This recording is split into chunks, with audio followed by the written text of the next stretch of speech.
And those are both two important things to bring to raising a kid, because so many parents think they've got all the answers by virtue of having become a parent, and that's just ridiculous. Right here I am, stuck in the middle with you. Yes, Okay, it's Tom again. So I talked a little bit about being an older parent, an older dad in my last video. And that is something that, when you go into it, I was 48 when my daughter was born. And when you go into parenting, at least for me, I had no idea what I was in for, and no idea how much the demands were on you as just a person. Because my dad was an absentee dad. I mean, he was around and drunk most of the time, but my models of men in my life, in that role, they were occupying just a space in, my mom's life, and weren't pulling any weight. So I had no idea.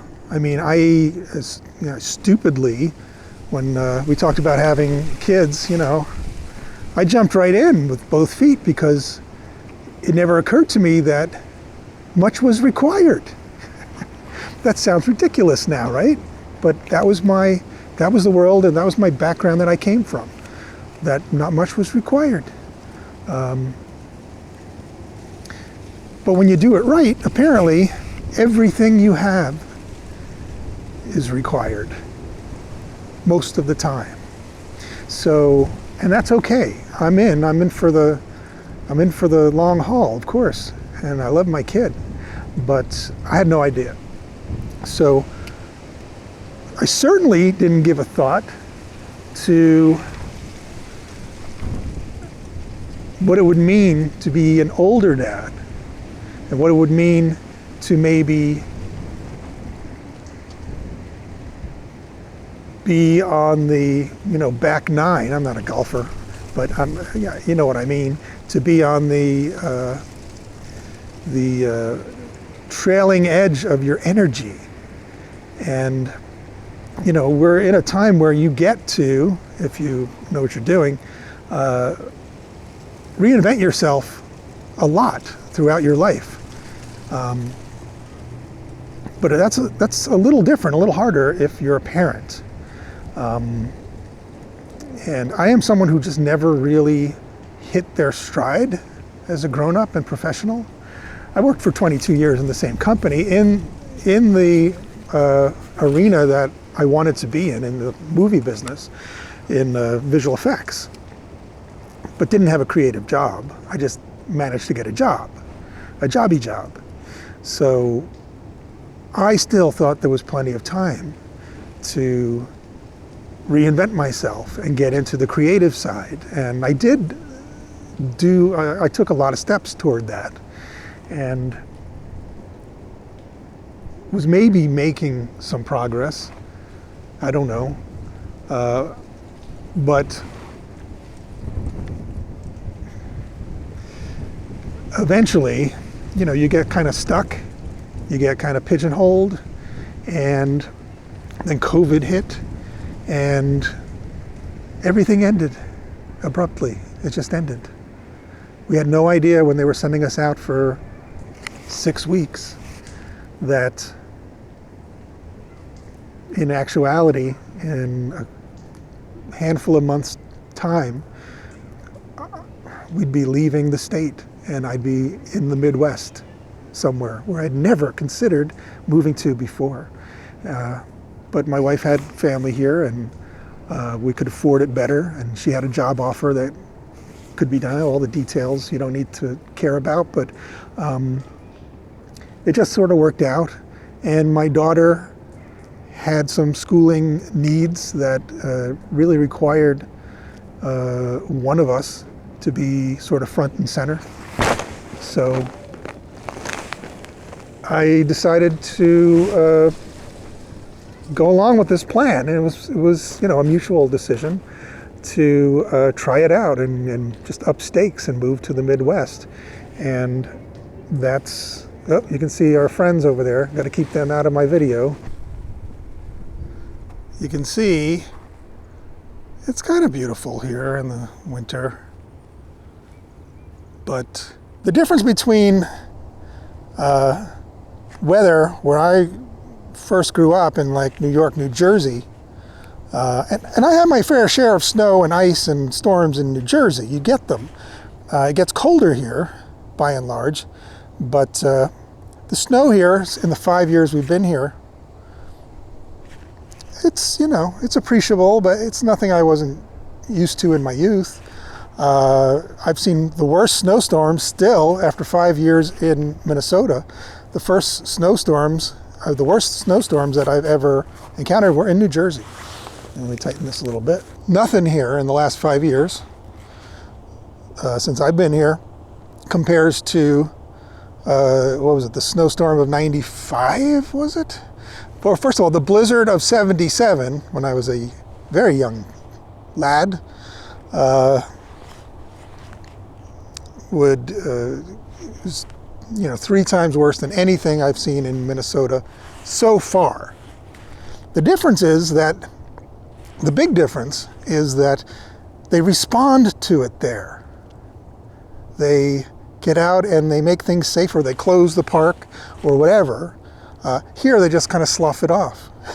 It's like, oh, whatever. They have sort of an acceptable losses approach to weather here, to the snowstorms especially. It's like, yeah, some people are going to die, I guess. But, you know, we got to save money on salt.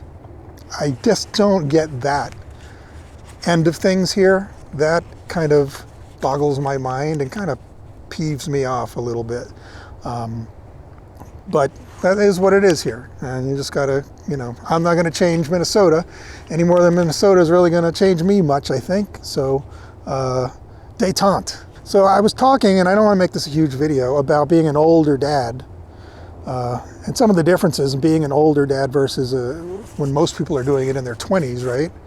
I was 48 when my daughter was born, and I told you about my background and how, you know, I didn't really have any good role models that made it clear to me just how incredibly life-altering, enormous commitment it was.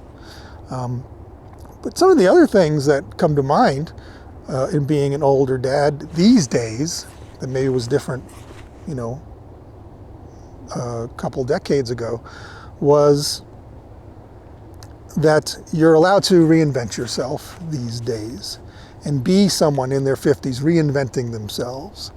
But if you put off having kids, guess what? That's your new invention. So it bears thinking about. If there are younger people out there thinking of being parents, I do recommend waiting. I can't imagine having had kids and having this enormous responsibility when I was in my 20s. No, even if I had the money, which I didn't. But I can't imagine it in my 30s. And I barely imagined it in my late 40s. Because, and it's not because you're, you know, you've done all the things, right? Because I haven't done all the things. There are still things that I want to do. But you know yourself better, and you know your limitations better, and you have given up any pretense of yourself that isn't rooted in what you actually are, who you actually are. And you know your strengths and also your limitations.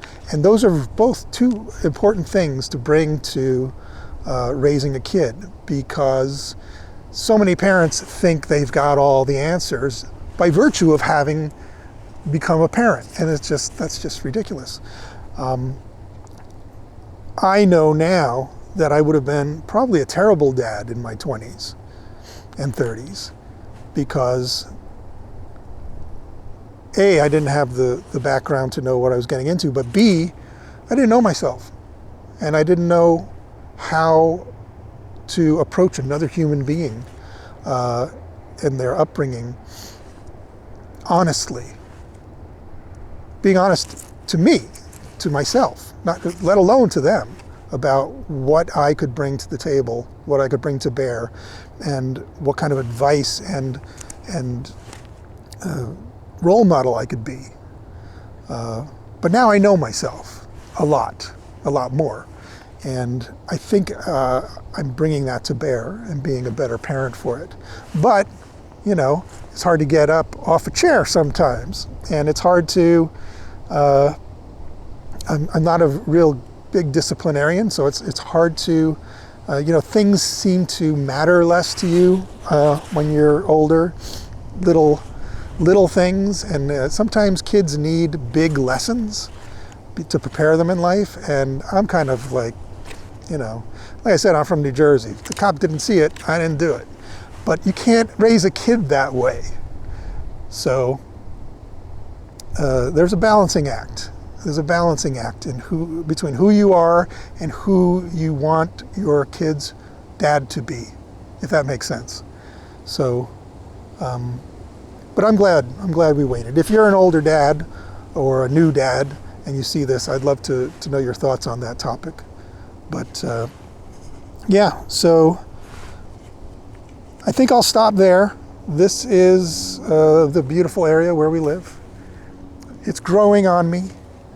We've been here 5 years, but I'm a homebody, and my daughter's a homebody, and my wife is, you know, puts up with a lot because she's the world traveler in the bunch, right?